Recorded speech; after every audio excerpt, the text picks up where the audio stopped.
ya Kiambu gũkĩte na kĩhonia kĩerũ kũrĩ biacara nyingĩ gĩa gũcigũithĩria magoti honge-inĩ ngũrani marĩa onjoria maugĩte nĩ makũmahe mweke wa kwĩyaka rĩrĩ biacara nyingĩ cigũmĩirwo nĩ moritũ. Mamwe ma magoti makĩgwa nginyagia gĩcunjĩ kĩa 50 harĩ igana.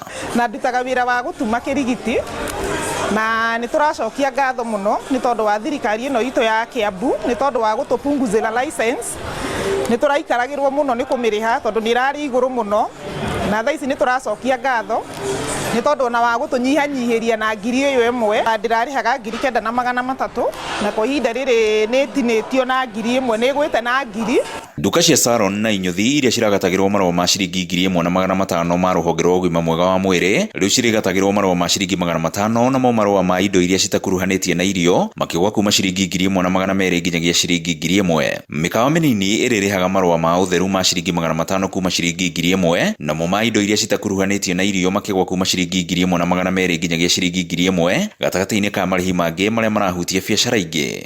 Nyendagia bucĩrĩ na nyendagia bucĩrĩ nyama cia gũthiĩ cia kwendia take away. Ndakena nĩ ũndũ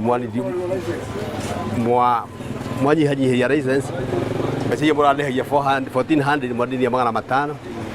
The salonist irio na 1,500 na tukaigua tukenete muno taikari taruti a wĩra Kiambu tukaigua tuiganire tati nĩ tũkũfaidika tati rĩu nĩ twarengarengerwo nĩ kũmaanisha mĩena ĩngĩ nĩ kuoeka igũrũ.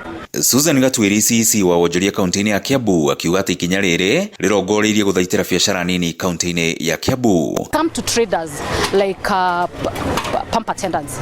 If you have a filling station with less than 3 pumps, again, this fee that was initially 4,100 has been reduced to 2,000 shillings. We have small traders like the mobile phone accessories shops. This inspection fee that was 4,100, the current act is charging 1,500. Marĩhi ma license cia o mwaka namo nĩ magayanĩtio maita merĩ harĩa mwonjoria angĩrĩha nuthu ya mbere ya mwaka na thutha-inĩ acoke arĩhe macio mangĩ, ikinya rĩrĩa rĩrĩkanĩte rĩkũgucĩrĩria andũ aingĩ kũrĩhaga magoti handũ ha kũmethema. If a trader comes and opens a new business in May, it will be valid from May to another period of 12 months. That will be in 2026 May. When we're talking about the installment, it is because we understand that there are some small traders who will open a business today, for example, or even the existing ones, but they need that license. We are telling them you cannot operate without this license.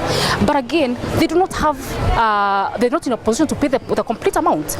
So we have given them that installment period. Grifotra Inoro TV kuma kaunti-inĩ ya Kiambu niĩ njĩtagwo Werũ wa Mwangi.